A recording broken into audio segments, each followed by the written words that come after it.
Revenue వ్యవస్థను బలోపేతం చేయడమే భూభారతి లక్ష్యమని ప్రభుత్వ విప్ ఆలేరు ఎమ్మెల్యే శ్రీ బీర్ల ఐలయ్య అన్నారు.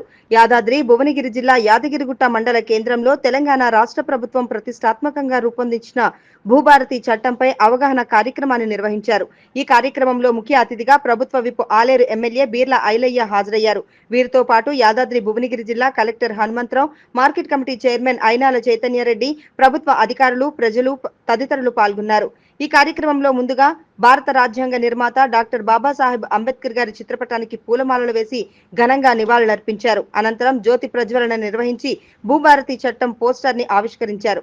ఈ సందర్భంగా ఎమ్మెల్యే బీర్ల ఐలయ్య మాట్లాడుతూ భూభారతి చట్టం రైతుల చుట్టం, భూ వివాదాల శాశ్వత పరిష్కారానికి తెచ్చిందే భూభారతి చట్టం అన్నారు. ప్రతి వ్యక్తికి ఆధార్ లాగా ప్రతి భూమికి భూధార్ ఉందని చెప్పారు. భూమి రికార్డులను మోసపూరితంగా మార్చి ప్రభుత్వ భూదాన్, అసైన్డ్ దేవాదాయ భూములను ఎవరైనా పట్టా చేసుకుంటే వాటిని రద్దు చేసేలా సీసీఎల్ఏకి అధికారాలు ఉన్నాయన్నారు. కొత్త చట్టంలో అప్పీలు వ్యవస్థ తెచ్చామని ఎవరి భూమైనా వేరే వాళ్లకు తప్పుగా నమోదైతే ఎంఆర్ఓ, ఆర్డీఓ, జేసీ, కలెక్టర్ కు అప్పీలు చేసుకొని పరిష్కరించుకోవచ్చన్నారు. ప్రతి గ్రామానికి గ్రామ పరిపాలన అధికారులను నియమించడంతో రైతులకు అన్ని సేవలు గ్రామంలోనే అందుతాయన్నారు.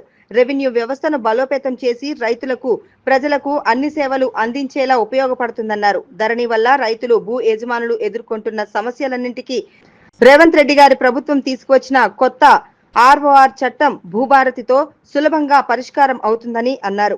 ధరణి రిజిస్ట్రేషన్ లో పొరపాటు జరిగినా సరిదిద్దుకునే అవకాశం ఉండేది కాదని, రైతులు, పేదలు కోర్టుల చుట్టూ తిరగాల్సి వచ్చేదని అన్నారు. ధరణి అన్నదమ్ములు, కుటుంబ సభ్యుల మధ్య తగాదాలు పెట్టిందని విమర్శించారు. ప్రభుత్వం తెచ్చిన కొత్త చట్టం మొత్తం పారదర్శకంగా ఉంటుందని ఎమ్మెల్యే బీర్ల ఐలయ్య తెలిపారు.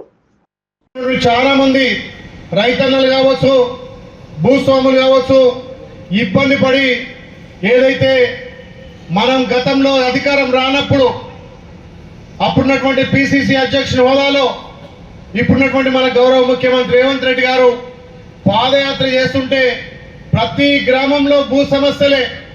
రైతన్నలు కాళ్ళ వెళ్ళబడి మాకు ఈ సమస్య ఉంది, తప్పకుండా రేపు మీరు అధికారంలోకి వస్తారు, అధికారం రాగానే ఈ ధరణి చట్టాన్ని బంగాళాఖాతం లేసి భూభారతి చట్టం తెస్తా అని చెప్పి మాట ఇచ్చినటువంటి గౌరవ ముఖ్యమంత్రి రేవంత్ రెడ్డి గారు మా రైతన్నల పక్షాన, మా భూస్వాముల పక్షాన ధరణి రద్దు చేసి ఇవాళ భూభారతి చట్టం తెచ్చిండు.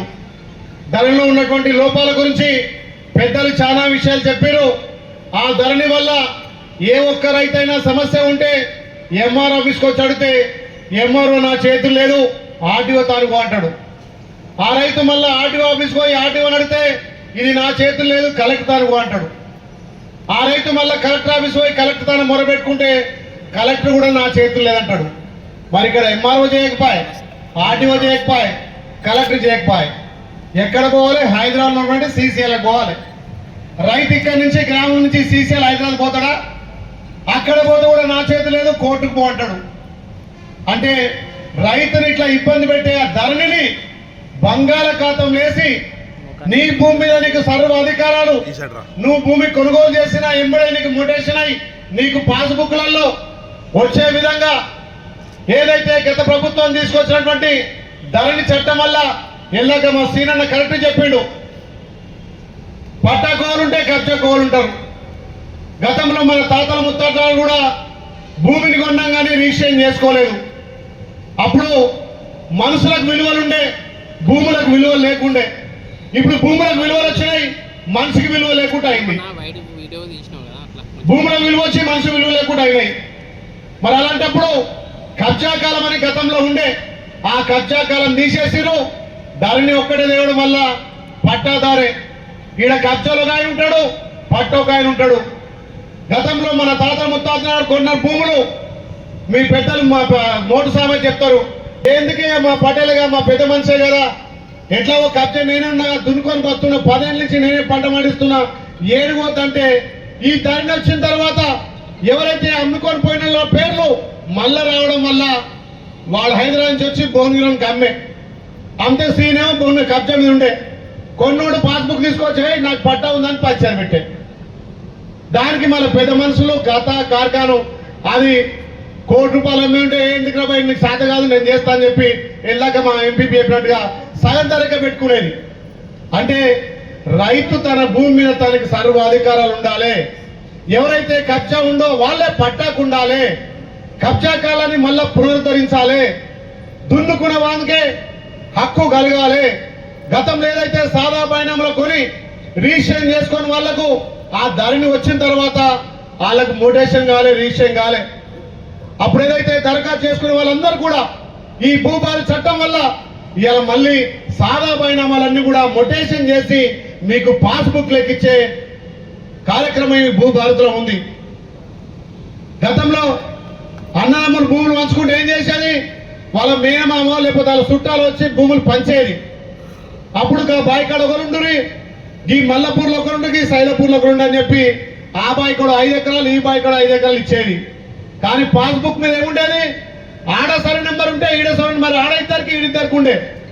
కానీ మన మేనమామ మన తాతలు వచ్చి భూమి మంచి అప్పుడు తాడు పట్టి కొలిచేది. ఏ మంచిగా ఉందిరా నీడు రోడ్డు పక్కకు, అప్పుడు రోడ్డు పక్కకు ఉంటే షేర్లు పసులు వేస్తాయని చెప్పి నాకు రోడ్ ఎన్నుకుండాలని చెప్పి అప్పుడు తీసుకునేది. ఆ రోడ్డు ముంగట్టుకో 10 గుంటల భూమి ఎక్కువ పెట్టేది. ఎందుకు పెట్టేది, వచ్చిపోయి పసులు మేస్తాయి, తొవ్వకుంది కదా కంపేసుకోవాలనేది. ఇవాళ కోట్ల ధర వచ్చి తొవ్వకు వచ్చినాక ఆ ఎన్నుకున్నోడు ఇప్పటిదాకా అనుభవించి ముంగట్టుకు వచ్చి ఈడ నా సర్వే నెంబర్ కూడా ఉంది, నీకు ఆడ సగం నాకు ఈడ సగం, వానికి సర్వ అధికారాలు ఉండాలి. ఇప్పుడు పెద్దలు చెప్పినట్టుగా 100 ఎకరాలు ఉంటే 1 ఎకరా పోడు పోయి కోట్ల కేసేస్తే 99 ఎకరాలు పిఓలో పెట్టేది. మరి ఆ 99 ఎకరాల రైతులకు బిడ్డ పెళ్లి చేసుకుందామన్నా, ఇల్లు కట్టుకుందామన్నా, లేకపోతే హాస్పిటల్ ఖర్చులకు అమ్ముకుందామన్నా మన భూమి మన చేతులు అమ్ముకునే హక్కు లేదు. ఎందుకు, 1 ఎకరా పోడు కోట్ల కేసేసింది కాబట్టి ఈ 99 ఎకరాలు పిఓలో పెట్టేది, ప్రొఫెషనల్ లిస్ట్ లో పెట్టేది. ఇది ఎక్కడిది, ఎకరం ఉన్న పంచేది ఎకరం చెప్పుకోవాలని ఎకరం కోసం 99 ఎకరాలు ఎందుకు ఇబ్బంది పడాలి అని చెప్పి ఆ ధరణిలో లోపాలున్నాయి కాబట్టి ఆ ధరణిని బంగాళాఖాతం లేసి మీ అందరికి చుట్టమైనటువంటి రైతన్నలకు చుట్టమైనటువంటి రైతులకు సులభతరంగా చట్టాలు అమలు చేస్తారు. మీ అందరి ఎన్నికైనటువంటి ఎమ్మెల్యేగా, మీ అందరి నాయకుడిగా, మీ అందరి సేవకుడిగా మీరు ఓట్లేసి గెలిపించారు కాబట్టి ఇలా ధరణిని క్యాన్సిల్ చేసి అలా చట్టాలు చేసే అవకాశం ఒక ఎమ్మెల్యేగా కల్పించారు కాబట్టి రాష్ట్రంలో ఉన్నటువంటి ఎమ్మెల్యేలు, మంత్రులు, మన ముఖ్యమంత్రి ఆ దరిద్రపు ధరణిని తీసేసి భూభారతి మీకు చట్టమైనటువంటి చట్టాన్ని తెచ్చినాం కాబట్టి ఏ రైతు ఇబ్బంది పడద్దు, ఏ రైతు కూడా భూముల విషయంలో కానీ కబ్జాల విషయంలో కానీ ఇబ్బంది పడద్దు. గతంలో కాంగ్రెస్ పార్టీ 1975 శ్రీమతి ఇందిరాగాంధీ గారు సీలింగ్ భూములను, ప్రభుత్వ భూములను పేదలకు పనిచేస్తే మళ్ళీ భూములన్నీ కూడా వీళ్ళ దొరల పెత్తందారుల చేతిలో పోయినాయి.